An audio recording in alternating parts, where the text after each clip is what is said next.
De nada sirve tener la jurisdicción más estable, el mejor marco regulatorio, etcétera, si no hay el potencial geológico.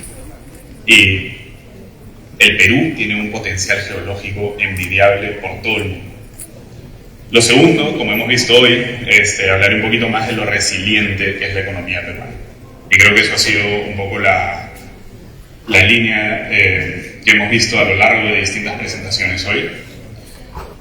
Tercero, ¿cuál es nuestra posición actual para poder aprovechar el cambio hacia el cambio energético, la descarbonización de la industria energética y el rol del Perú como proveedor principal a ese cambio? Y cuarto, no olvidarnos, dentro de todo lo que se puede estar viviendo en los últimos años, que el Perú es un país minero por excelencia y tenemos el know-how, hemos demostrado una y otra vez que podemos salir adelante de las distintas adversidades que puedan venir.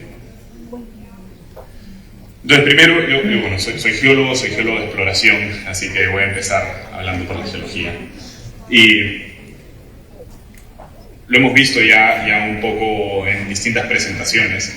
Me gustó mucho esta frase que salía en un reporte de EY, que era: el Perú sigue siendo y es uno de los países con las riquezas más grandes geológicas y además las más diversas, que no es algo a tomar a la ligera, porque el mundo cambia y de acá a 20, 30 años quizás no estemos mirando las mismas cosas que hace 20, 30 años.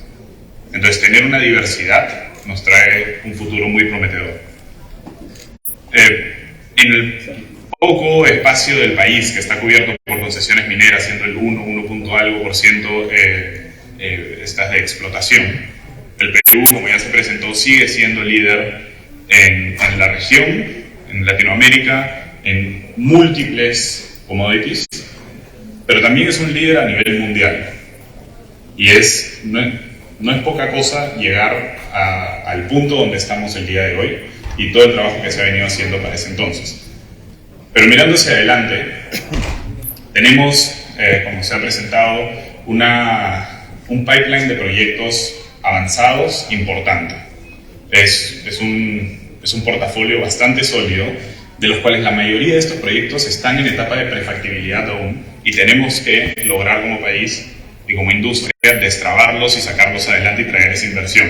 He agregado a esta imagen a Silver Mountain Resources y a Safranal, que nos van a acompañar en un panel ahora próximo a esta presentación, porque son también dos empresas que están apostando por invertir en el Perú y que nos contarán un poco sobre el porqué de sus decisiones y el valor que ellos ven.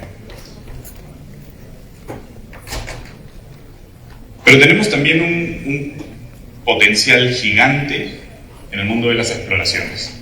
Y esto es algo que a mí, como geólogo de exploraciones, me anima muchísimo ver que tenemos proyectos a lo largo de todo el Perú, en todo tipo de ambientes y terrenos, que la mayoría de ellos son greenfields, que significa que estamos buscando nuevos recursos.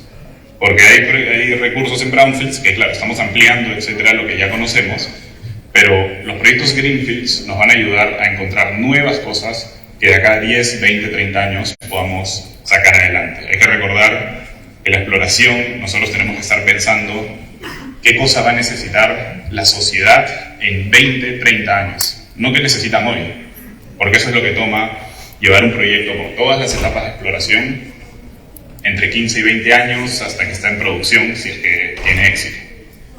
Y estamos muy bien posicionados.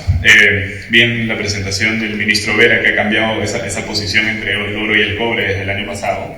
Que bueno, porque estamos posicionándonos muy bien con un portafolio de proyectos de cobre envidiable para todo el mundo, que será importante por lo que veremos en un par de slides.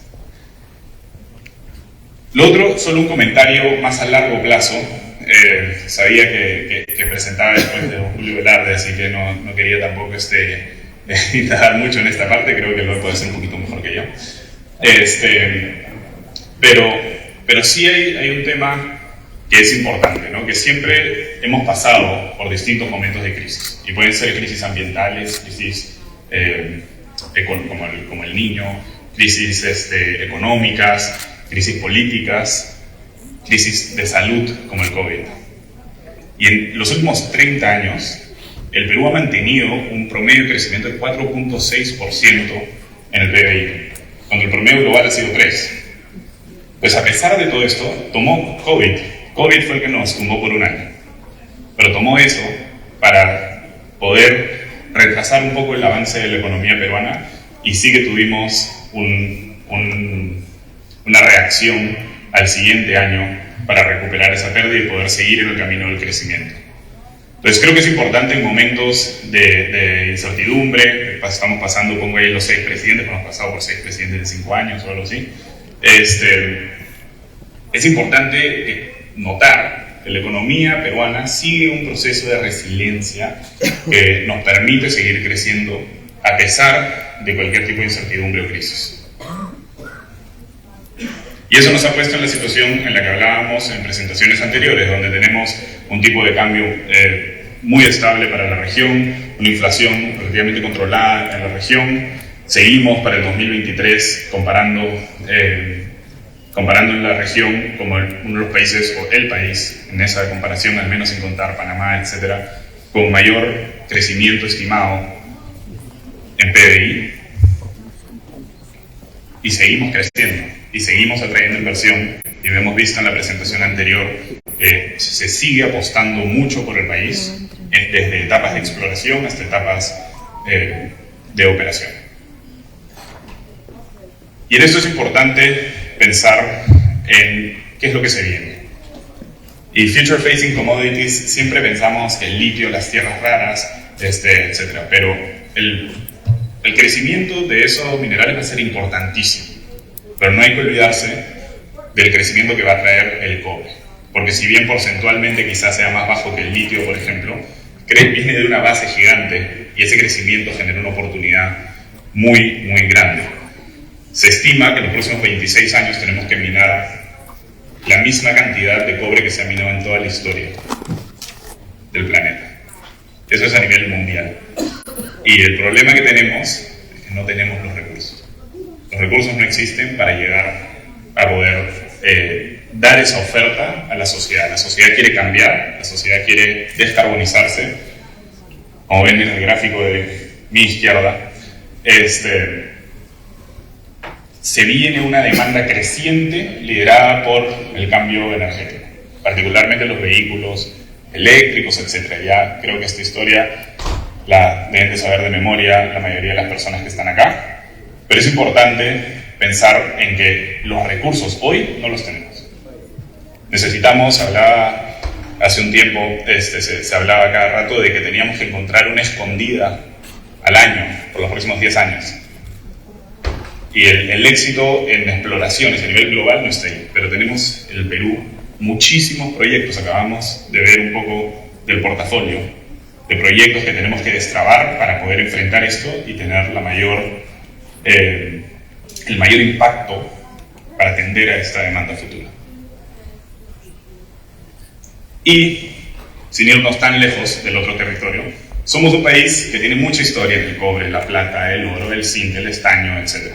Pero hay un nuevo camino que estamos empezando a descubrir.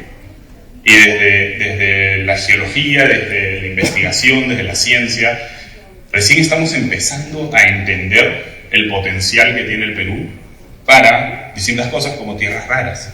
Tenemos todas las franjas metalogenéticas que sabemos a dónde ir a buscar cobre, a dónde ir a buscar oro, etc. Pero ¿entendemos hoy a dónde tenemos que ir a buscar tierras raras? Claramente, el níquel tiene algún potencial. Y ya empezaron a salir las primeras noticias, los primeros news releases, los primeros proyectos enfocados en níquel, en tierras raras, en litio, etc. No me sorprende. Hablábamos de la diversidad que tiene la geología peruana. Es una bendición para todos nosotros los peruanos y para todas las personas que quieren venir a invertir en el país. Mi último punto Antes de pasar al panel, que he hecho a propósito de esta presentación más corta para poder dar más espacio al panel, es que no podemos olvidarnos que el Perú es un país minero. Tenemos una economía que ha tenido como pieza angular la minería. Tenemos un crecimiento significativo en todas las cosas, en todos los indicadores macroeconómicos, a raíz, en gran parte, por la minería. Tenemos un track record, hemos demostrado que podemos hacerlo. Un ejemplo es Quellaveco. Quellaveco fue entregado a tiempo, en presupuesto, el año pasado, en medio de un montón de incertidumbre política, en medio de una pandemia, en medio de la fase de construcción.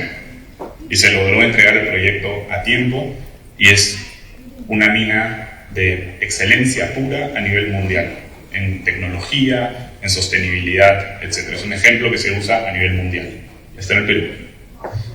Tenemos expertise en la mano de obra, en la capacidad de la gente, mucha gente que está acá, pero todo el mundo que trabaja en la industria minera a todo nivel en el país. Y, como mostró el ministro, seguimos teniendo un marco competitivo, un marco regulatorio muy competitivo.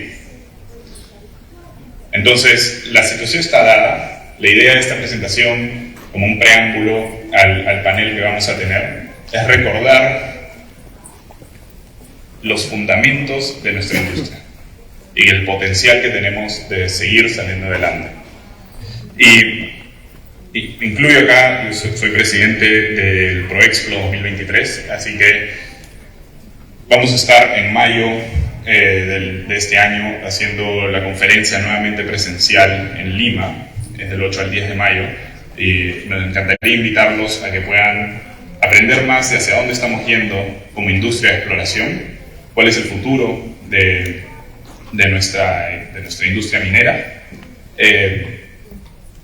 pensar en cómo estamos entendiendo el potencial de elementos críticos en el país, cómo están avanzando nuestros proyectos de exploración desde etapas tempranas y avanzadas.